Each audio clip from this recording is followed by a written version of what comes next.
llamaban tierra adentro, la pampa y la cordillera.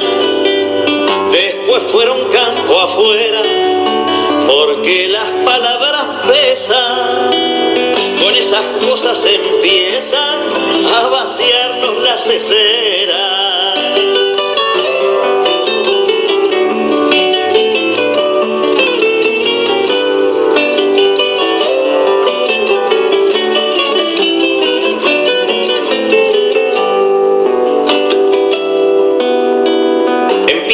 Cuando en la escuela no hablan del común destino, ni explican por cuál camino llegamos a ser despensa, ni enseñan por qué avergüenza a veces ser argentino. Hablan del ornitorrinco, de Grecia y de las cruzadas, pero jamás dicen nada de asuntos americanos, ni del alma. A 26 minutos de la hora 11 ya estamos presentando al politólogo Aurelio Argañarás. Gringos y perdedores que no distinguen errores. Lo adelantábamos hace un momento, la charla de hoy, el tema de hoy de su columna, técnica para una estafa. Hola Aurelio, ¿qué tal? Bienvenido, ¿cómo estás? ¿Qué tal? ¿Cómo te va, María Inés? Bien, muy bien. Bueno, yo me gustaría empezar señalando la dificultad que tiene muchas veces uno para encontrar un título, digamos, ¿no? Que exprese, que defina, ¿no? Sí. Que sintetice lo que uno quiere transmitir. Claro.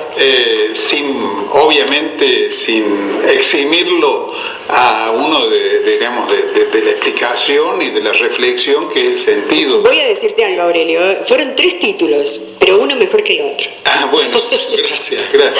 Sí. Pero el tema es que, en realidad, si vamos a hablar del punto de vista jurídico, tendríamos que hablar de tentativa de estafa, no de estafa, porque la estafa, digamos, se consuma cuando ya está consumada. Claro. Cuando ha tenido éxito, claro. Digamos. En este caso, intento. En este caso, una tentativa. En el lenguaje jurídico se habla de en grado de tentativa. Pero esa es una cuestión. La otra cuestión, que por lo menos en algún momento a mí me resultó novedoso, digamos, quizás a algunos oyentes también les ocurra lo mismo, es cuál es el perfil del estafador. El estafador es, yo diría, desde el punto de vista psicológico, caracteriológico, prácticamente el opuesto de lo que sería el asaltante de banco, el gángster de las películas, digamos, ¿no? Sí. En realidad el estafador es un personaje muy simpático, muy agradable, digamos que sabe que para consumar la estafa debe lograr engañar previamente a la víctima, porque si no ocurre eso, la estafa no se consuma, y el estafador no es un tipo que va a sacar un revólver, digamos, y a meternos la mano en el bolsillo para llevarse el dinero por medio de la amenaza del revólver. El estafador es alguien que persuade y estafa a la víctima sin que la víctima lo advierta o generalmente lo advierta cuando ya no tiene más remedio. Cuando ya es tarde, digamos. Cuando ya es tarde. Entonces, hay una técnica, digamos, en la estafa que yo veo configurada en lo que estamos viendo en esta campaña electoral, digamos, como una mezcla de mentiras, de desenfoques, de medias verdades, de palabras que se usan sin un sentido preciso, a veces por algo que no deriva directamente de la campaña electoral, sino que ha sido una especie de lesión al lenguaje infligida por el reinado que sigue siendo avasallante en el terreno académico de las teorías económicas neoliberales. Yo leía, por ejemplo, ayer un artículo de Wende en el ámbito financiero. Wende es un columnista habitual del ámbito financiero. Del ámbito, sí. Que no tiene nada de particular, salvo que, digamos, es un escriba, digamos, del mundo financiero que se expresa en los términos en que son habituales en ese mundo. Entonces, Wende está hablando del tema del dólar blue y de lo que se llama el puré. Yo no sé si, por las dudas, explico qué es eso del puré, porque seguramente muchos oyentes no lo saben. El puré es la venta de dólares adquiridos al precio oficial en el mercado negro. Así es. Bueno, sí. Entonces, pero no vamos a hablar de eso, sino de un término. Entonces Wende dice, porque el inversor compra en un banco y vende en una cueva. El inversor. O sea, el tipo que hace esa maniobra absolutamente especulativa, que no tiene para la sociedad ningún rédito, nada, que no produce nada, parásito. Que no es un parásito, exactamente, sí. Es calificado por Wende y por miles de economistas más como un inversor. Entonces, por ejemplo, cuando se habla de que vamos a tener, los economistas de Macri hablan que vamos a tener una especie de avalancha de inversión extranjera. Sí. Digamos, lo primero que cabría plantear es de qué están hablando. Se están hablando de esta clase de inversores que hacen el puré, o digamos, están hablando de gente que va a poner una fábrica. Es tan vago el término inversiones hoy por hoy que, digamos, que se califica como inversor a la persona que coloca un plazo fijo en un banco. No estoy hablando de cosas buenas o malas, estoy hablando de categorías o del lenguaje económico. Porque, digamos, no es en sí mismo malo o reprochable moralmente que alguien constituya un plazo fijo en un banco. Pero, pero la noción de inversión debería estar reservada para otras cosas, porque en el imaginario colectivo el inversor es alguien que produce algo, que va a producir algo. Sí. Por ejemplo, se califica muchas veces, es frecuente, de inversiones extranjeras la compra por parte de empresas extranjeras de empresas argentinas. Sí. Eso puede ser una inversión desde el punto de vista de la empresa extranjera, pero desde el punto de vista de la Argentina, digamos, en realidad es una pérdida. Es una pérdida de patrimonio nacional, privado en ese caso, porque digamos, es transferencia de los paquetes accionarios de una empresa argentina a una empresa extranjera. Sí. ¿En qué medida eso es perjudicial? Es una descapitalización para el país. Además, por ejemplo, voy a dar un ejemplo concreto. Dale. Estarían dentro de la categoría de inversiones extranjeras lo que hicieron Visco, Carrefour, Walmart y los Easy, que enseguida se llama Cencosud. Es decir, lo que hicieron un sistema de empresas comerciales, del comercio minorista, que explotan el comercio minorista y por ahí en alguna medida el comercio mayorista, de capital extranjero, que compraron empresas argentinas. Visco, por ejemplo, compró los famosos almacenes americanos, que fueron los primeros supermercados que tuvimos los argentinos, hechos, ideados en Córdoba por la familia Petrini. Claro, sí. Ahora, ¿cuál es la diferencia? Acá en Cordillera tenemos un ejemplo concreto que es el Becerra. ¿Cuál es la diferencia en que ese tipo de negocios sean de capital nacional o sean de capital extranjero? La primera diferencia es que los extranjeros sí o sí giran la utilidad del exterior. Claro, sí. Sí o sí. Donde funciona, digamos... Forma parte del negocio. La casa matriz, forma parte del negocio. La casa matriz está en otro lado. Sí. Entonces, digamos, al disco que tenemos en Altagracia, no se considera asociado a la suerte de Altagracia como de alguna manera, y no estoy haciendo la propaganda de Becerra, como de alguna manera creo que se siente asociado a Becerra. Es decir, Becerra reinvierte en Altagracia, en Carlos Paz, en Santa Rosa de Calamuchita, en aquellos lugares donde tiene asentado su negocio. Claro, sí.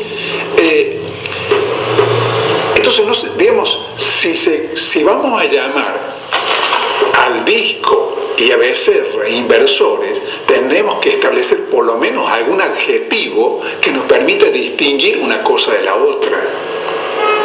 Si vamos a considerar que digamos que si una empresa extranjera viene como iba a ocurrir, lo impidió el gobierno argentino y le impidió un préstamo de Chávez y nos compra Sancor, sabemos que esa transferencia del capital al capital extranjero va a generar una mayor dependencia del país del capital extranjero y va a generar además una pérdida de la posibilidad de que se capitalice las ganancias en la Argentina, porque los capitales internacionales tienen una lógica distinta, tienen una lógica mundial y quieren girar su utilidad a su país de origen o a lugares donde van a obtener una mejor rentabilidad.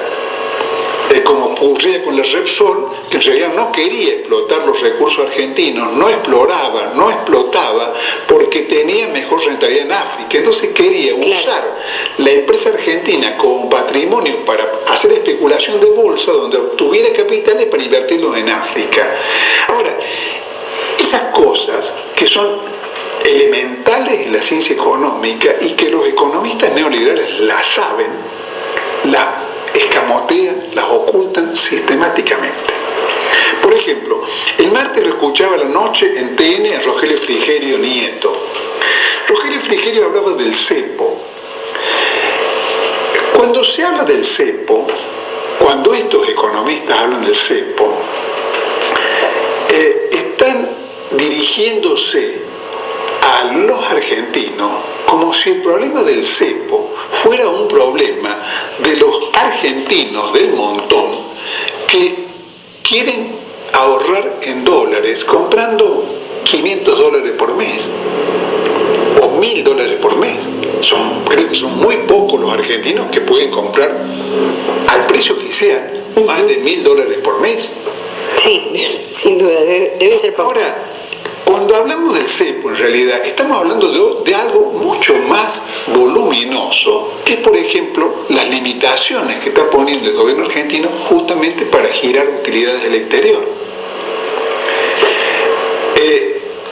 Estamos hablando allí, por ejemplo, en ese concepto, pareciera ser que haya acumulado, sin girarse el exterior, $9.000 millones. O sea, no es pobrecito, digamos, que tiene un buen sueldo, o el pequeño comerciante que junta la platita para comprar $500 o $1.000 por mes. Estamos hablando de los pulpos. Y el cepo, que les interesa a los que luchan contra el cepo, es el cepo para esa gente, no para el pelagato que compra $500 por mes. Sí, así es. Sí. Entonces allí hay una estafa. Hay una estafa cuando se considera que forma parte del cepo administrar los dólares existentes para que se compren en el exterior ciertas cosas y no se compren otras. Eso también se escamotea. Se escamotea, por ejemplo, el hecho de que aunque eso no nos lleve a los argentinos a desarrollar que el mundo se embarque en guerras mundiales, nosotros en la Segunda Guerra Mundial y en la Primera también salimos beneficiados por un mecanismo muy simple. Como los países que nos proveían de bienes industriales estaban en guerra, estaban ocupados en fabricar armas. Además, los submarinos marinos alemanes impedían el circuito marítimo y demás. Por distintas razones no entraba mercadería extranjera durante esos años. Entonces había que fabricarla en la Argentina. La consecuencia en las dos guerras mundiales fue que la Argentina se industrializó. Por un episodio como la guerra, no por una política deliberada, que es lo que corresponde hacer de protección de la industria nacional. En la Primera Guerra Mundial no había protección de la industria nacional, fue una especie de protección accidental que los europeos estuvieron enfrascados en la guerra. Y en la Segunda Guerra también fue, aunque ya ha habido en la década del 30, por razones derivadas de la crisis del 30, alguna forma de protección industrial indirecta por parte de nuestros gobiernos oligárquicos, pero la guerra fue un segundo motor que dio impulso a la industria argentina. Todo eso no se dice. No se dice una cosa mucho más gruesa, y es en qué momento de la situación económica internacional tenemos que juzgar el momento por el cual está pasando la Argentina. Es como si estuviéramos haciendo política en Altagracia y nos dirigiéramos a los habitantes de Altagracia diciéndoles que en el resto de la provincia de Córdoba los sueldos promedios son de 50.000 pesos. Entonces la gente de Altagracia diría, pero acá nos está gobernando algún cretino que nos paga mucho menos. Cristina en el discurso de ayer dijo, la caída de las exportaciones tiene que ver con que se ha caído el mundo. De eso no se habla, eso no se dice.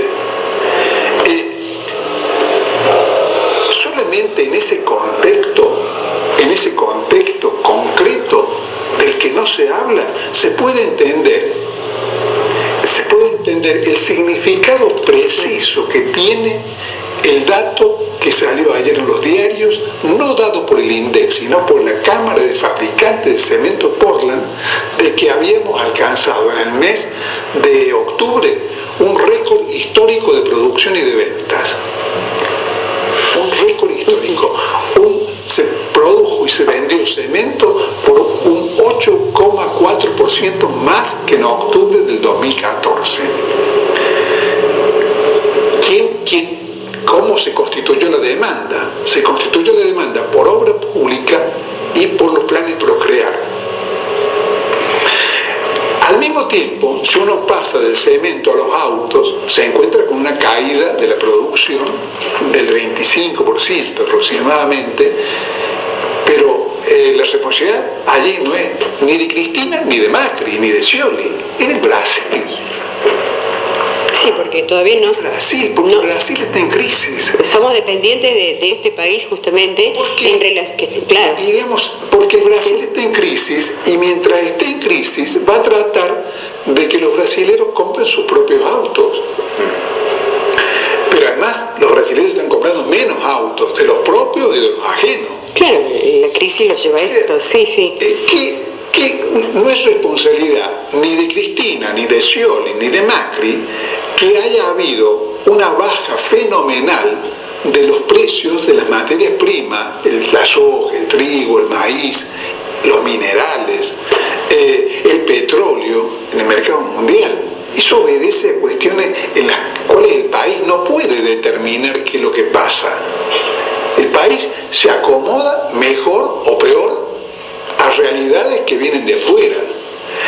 La cosecha de granos ha sido récord, 123 millones de toneladas, récord histórico absoluto del país. Y sin embargo, en pesos hemos obtenido menos por la baja de los precios. Claro, sí. Los commodities que le llaman. Exactamente. Sí. Ahora, si por ejemplo se produjera una devaluación para compensar a los productores agropecuarios por lo que ahora no sacan, con los precios internacionales, ¿quién le estaría pagando la diferencia? Porque el mercado mundial seguiría comprando la soja, el maíz, el trigo, lo que sea, al precio en dólares que le pagan a todo el mundo, que le pagan a Brasil, que le pagan a Estados Unidos como gran... Claro, es un precio que se fija a nivel mundial. En Sí, dólares sí. seguiría. Sí. Ahora, los pesos que recibirían de más, ¿quiénes se los estarían pagando? A nuestros productores, a nuestros pools de siembra y a nuestra oligarquía agroganadera. Los argentinos. No hay otra explicación. La plata sale de algún lado. Cuando entra un bolsillo es porque salió del otro. Sí, no hay otra manera, ¿eh? Magia. Claro. No hay magia. Sí, sí, sí. Esto es así, también está bueno plantearlo, ¿no? Porque cuando se está hablando de beneficiar a capitales concentrados, no va a venir de arriba, ni del cielo, ni de ningún lado. Va a salir de un sector para ir salir de nosotros. que es de nosotros. Va a salir de nosotros, no va a salir Eso de es otro claro. lado. No hace falta, es sentido común nada más. Ahora, todo eso es como que se borra para que el argentino que está sentado frente al televisor no lo pueda ver. Yo diría que si hubiera que desear algo en este momento, algo que lo voy a plantear en términos que sé que son imposibles, pero para describir el problema, si tuviéramos que desear algo para estos 15 días que nos separan de las elecciones, es que los argentinos hagan un aceleradísimo curso de economía política, de teoría económica, no para que voten por Scioli, para que voten sabiendo qué es lo que votan, para que voten simplemente con la conciencia plena, para que no sean estafados, para que no se engañen y tengan que después, como dice el refrán, ir a llorar al campito, porque ya nadie los va a atender. Entonces,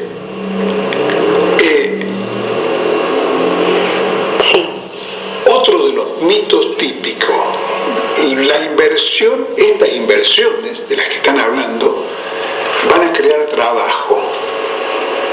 ¿Cómo van a crear trabajo? Por ejemplo, las que yo he nombrado, Walmart, Carrefour, Disco, hay estudios, no hechos por el gobierno ni por el INDEC, hechos por los centros de almaceneros, que dice que por cada puesto de trabajo que crearon, destruyeron 4. Entonces, ¿qué creadores de trabajo son? Pero además, lo único que crea trabajo, si hablamos en serio, es la inversión productiva. Pero la inversión productiva, digamos, se radica en algún lugar. En este caso, nos están prometiendo que los dólares van a venir en avalancha hacia la Argentina. Se radican en algún lugar como inversión productiva cuando saben que existe una demanda no satisfecha y que entonces se puede instalar una fábrica para que produzca cosas porque hay a quien venderle, acá o en el extranjero. Ahora, ¿cuál es el problema global del mundo en este momento? Que hay una sobreoferta, hay una caída de demanda en todas partes. Entonces, la devaluación no resolvería el problema, porque no es que no estemos competitivos, es que se ha caído la demanda. Si la gente no tiene un mango, hablando en términos así muy empíricos, simples, para tratar de que se nos entienda, el almacenero puede poner las cosas muy baratas y no las va a vender, porque no hay plata. En el 2001, en el 2002, no había cómo venderle nada a nadie. Yo me acuerdo haber recorrido las rutas de Córdoba, la inmensidad de gente en los costados de la ruta, con los cartelitos, ofrezco alquiler turístico en el verano del 2002, a 2 pesos, porque no había turistas. No había demanda. No había turistas, no había demanda. cuando se destruye la demanda, no hay precio que valga. Y no solo turistas, se destruyó todo. Se destruyó todo, pero uno de los renglones más sensibles fue el turismo, porque lógicamente la gente primero come y después... Por supuesto, en ese momento, claro, era difícil. Ahora, volvamos al tema del ejemplo del cemento. El ejemplo del cemento se relaciona con dos cosas, eso es clarísimo, es indesmentible, se relaciona con la obra pública y con procrear. Ahora, la segunda cuestión que tenemos que comprender es a qué teoría económica responde que en un momento de crisis de la demanda en todo el mundo, un gobierno decida procrear, impulsar obra pública. Eso en economía se llama acción contracíclica.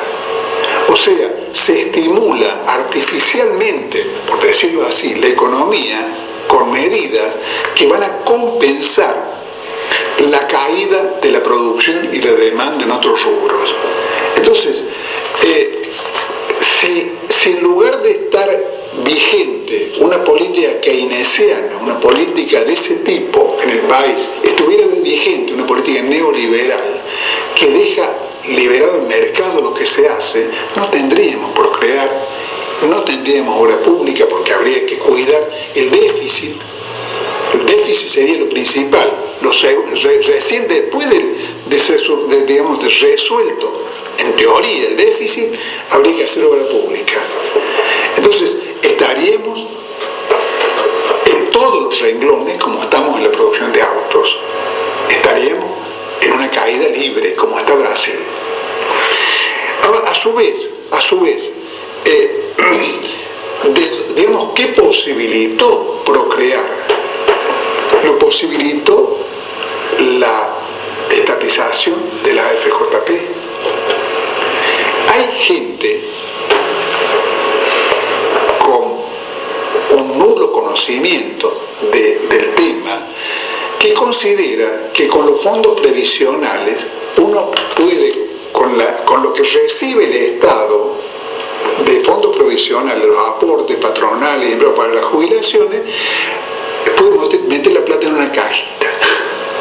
Y cuando se jubila se saca plata de esa cajita y dice, eso no es así, eso no. O el Estado te tenía que comprar dólares. Claro. Bueno, claro, ni puede ser especulador ni puede ser bobo. En realidad es capital. En todos los sistemas del mundo, los fondos provisionales se invierten en algún tipo de claro, eso es inversor. Alguna clase de inversión para que rindan un fruto que permita, digamos, alimentar el sistema que le paga a los jubilados. ¿Qué pasaba con las AFJP?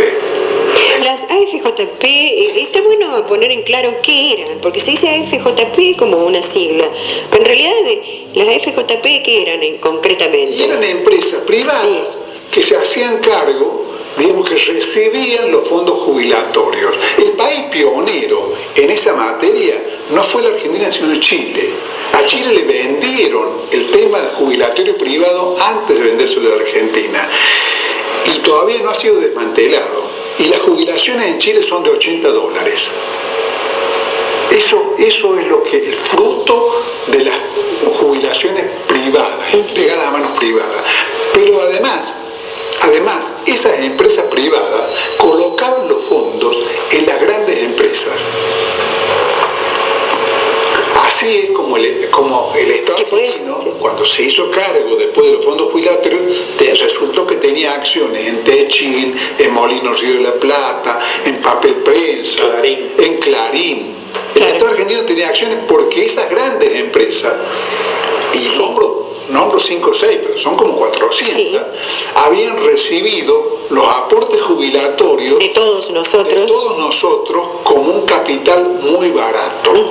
Entonces uno puede destinarlo a eso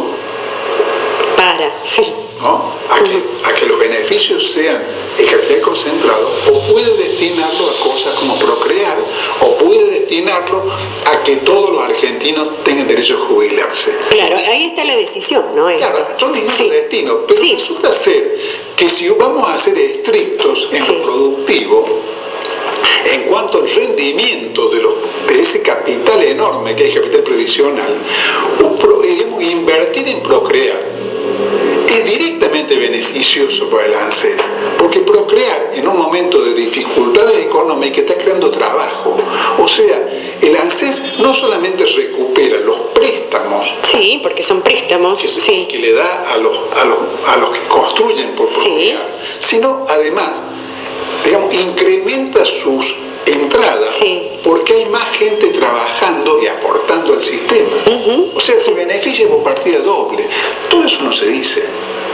Claro, todo eso no se dice, porque si el sistema, digamos, jubilatorio argentino siguiera en manos de empresas privadas y por alguna imposición les hubiéramos encajado 3 millones de jubilados más, habría quebrado todo. No quebró porque fue alimentado por este tipo de políticas. Entonces, estas cosas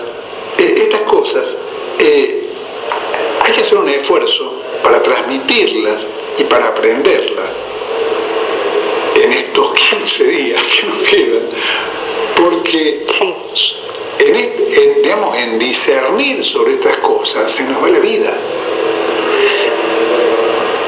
Y no se trata de meter miedo, se trata de decir a qué responde cada orientación. Cada modelo, si se quiere. ¿Cuáles son los resultados de cada modelo? Sí. El modelo que nos está vendiendo los economistas de Macri, que por ahí se les sale la chaveta, en general hacen como Octavio Frigerio, esconden la mercadería podrida, pero por ahí a algunos se les sale la chaveta, algunos como Melconian, por ejemplo, que es un careta y un soberbio, y entonces dice: no se pueden seguir aumentando los sueldos de las jubilaciones. Parece ser que Macri expresó más o menos públicamente: ¿hay alguien que le cierre la boca a Melconian? Claro, después ayer aparece Aranguren, el presidente de la Shell, que va a ser... Era presidente, esto está bueno. Ha sido 20 años presidente de la Shell, un hombre de la Shell y un hombre del proceso además. Ha sido 20 años presidente de la Shell. O sea, es un ejecutivo internacional de la Shell, no es cualquiera. Bueno, ese tipo y Carlos Bastos, que fue ministro de Energía de Menem, son los dos que suenan como encargados del tema energético de un gobierno de Macri. Dios mío. Entonces, Aranguren dice: vamos a ver qué pasa con YPF. Vamos a ver si YPF sigue siendo estatal o privada.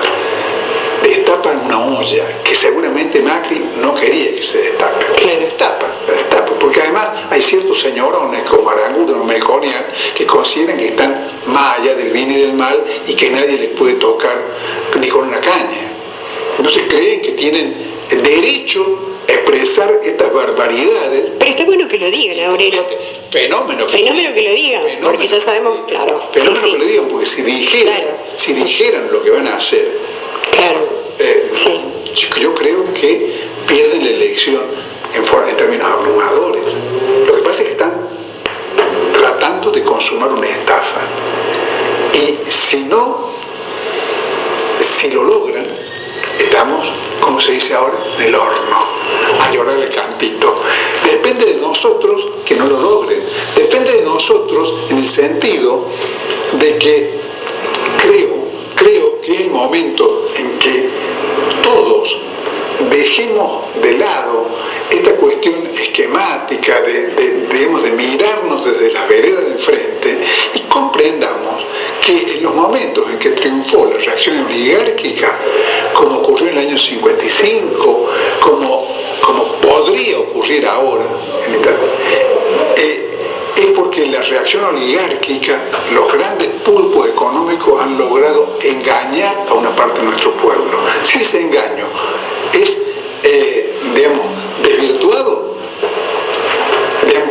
vamos a tener una feliz continuidad de lo bueno que se ha hecho en estos años y tendremos también, porque creo que se ha tomado nota, una corrección de las cosas que hay que cambiar. Gracias, Aurelio. Palabras pesan, con esas cosas empiezan a vaciarnos las ceseras.